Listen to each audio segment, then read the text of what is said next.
আপা, এখানে আপনারা কি জন্য উপস্থিত হয়েছেন? আমি পাবো আপনাদের কাছে কিস্তি নিতে আসছে, আমি কিস্তির বিষয়ে কথাবার্তা চলছে। ও ভাই, এরা তো টাকাই দেয় না, আর আপনি যে সপ্তাহে আসেন, আমি তো প্রতি সপ্তাহে টাকা ক্লিয়ার করে দিই। ও আমার চেহারা ভালো না তাই জন্যই। এই তুই কি করলি? তার মানে আমরা সাড়ে সাথে ধরাধরি করি? হ্যাঁ এবু, তুই রাগ করিস নে। সান্না তুকার অন্য চকি দেখে আর আমার আলাদা চকি দেখে, মানে তুকার একটু সুযোগ সুবিধা বেশিই দেয়। ও মনে হচ্ছে স্যার আমার বাজার সদাই করে দিয়েছে, আমার সংসার চালিয়ে দিয়েছে। জানিস না আমার রিজাউল ভাতার মদ গাঁজা খেয়ে বেড়ায়, নিশা করে বেড়ায়, বাংলা মদ খেয়ে বেড়ায়। আমার সংসার যে কোন হালে চলে সেটা আমিই জানি। তারপরেও বু, তুই যত যাই বলিস, আমার চেহারা কালো, এই জন্যই স্যার আমার একটু অবহেলা করে। এই দেখেন গোলাপি আপা, আপনি কিন্তু একটু বেশি বেশি বলছেন আমাকে নিয়ে। আমি আপনাদের কাছে পাওনাদার, আপনাদের কিস্তিটা আমি আদায় করে নিয়ে আমি আবার অফিসে যে বড় স্যারের কাছে দিলে আমার হয়ে যায়। আপনি সেই ক্ষেত্রে কি দিয়ে কি বলছেন? স্যার একটু আপনাকে অন্য চোখে দেখে, এর অন্য চোখে দেখে আপনার কালো ধলা, আমি কালো ধলা দিয়ে কি করবো? আমার কিস্তিটা পরিশোধ করেন, আমি চলে যাই। আমি তো প্রতি সপ্তাহে সবার আগে এসে কিস্তি পরিশোধ করি, আর এই আপাতত হচ্ছে কিস্তি পরিশোধ করে না, শুধু অজুহাত দেয় তার স্বামী ভালো না, চুল ছিঁড়াছিড়ি করে। তারপরে এই আপাদের আপনি মনের ভিতর রেখে দেন। আপনি যে কি চান আমি কিচ্ছু বুঝি না।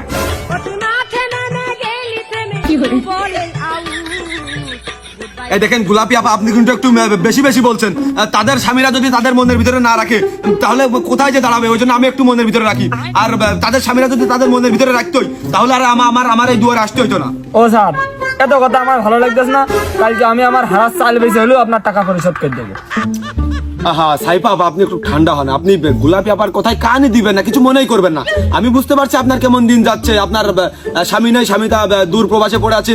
যাই হোক, আমি তো আছি। আচ্ছা, আমি তো আছি, চাপ নেন না, আমি আছি, মাইস ঠিক।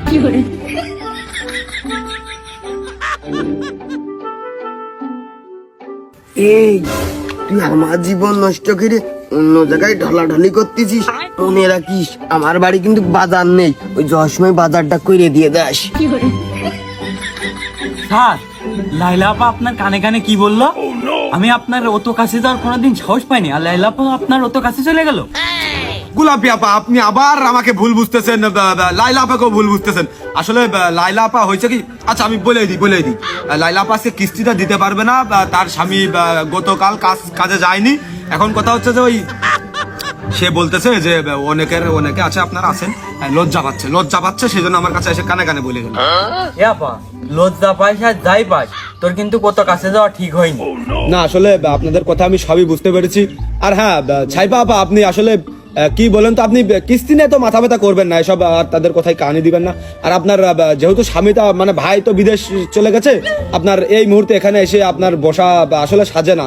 সেই ওই পাড়া থেকে এই পাড়ায় এসে আপনি কাজ করেন, আপনি বাসায় থাকবেন, আপনার কাছে বাসায় যে কিস্তি নিয়ে আসবেন। আর ওই যে আমার লাস্টে 57 নম্বরটা, ওটাই ফোন দিবেন, আমি যে কিস্তি নিয়ে আসবো, সমস্যা নেই। এদের কথায় কানে দিবেন না, চাপ নিয়েন না।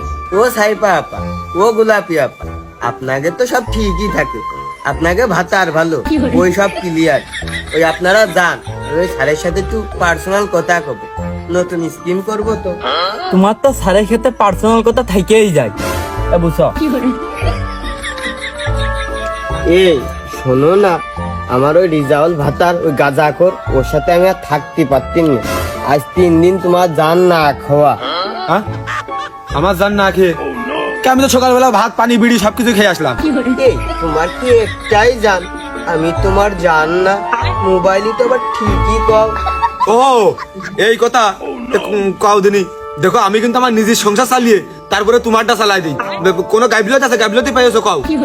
আমি জানি তোমার বউয়ে তুমি এইটুকু ভালোবাসো, আর বাকি সবটুকুই আমার।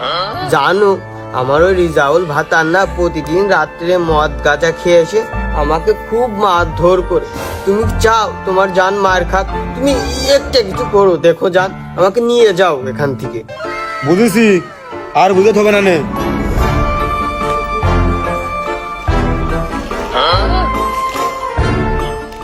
কলা আছে, আলু আছে, পটল আছে, ঝিঙে আছে, উচ্ছে আছে, দেখে নাও। এই আমি না এই জায়গায় আর বেশি দিন থাকতে পারবো না, তুমি একটা কিছু করো, না আমার হারাতে হবে না। সামনের মাসের বেতনটা আমাকে একটু সবুর করো। আর হ্যাঁ, এই বাজারে থইলে সবাই পাড়ার লোকজন দেখলে গোবে না, গেলে খালি হাতে আসলে থইলে হাতে কোষের মধ্যে নিয়ে যায়, দেখা হবে না। থাকো। হ্যাঁ ঠিক আছে। 有人，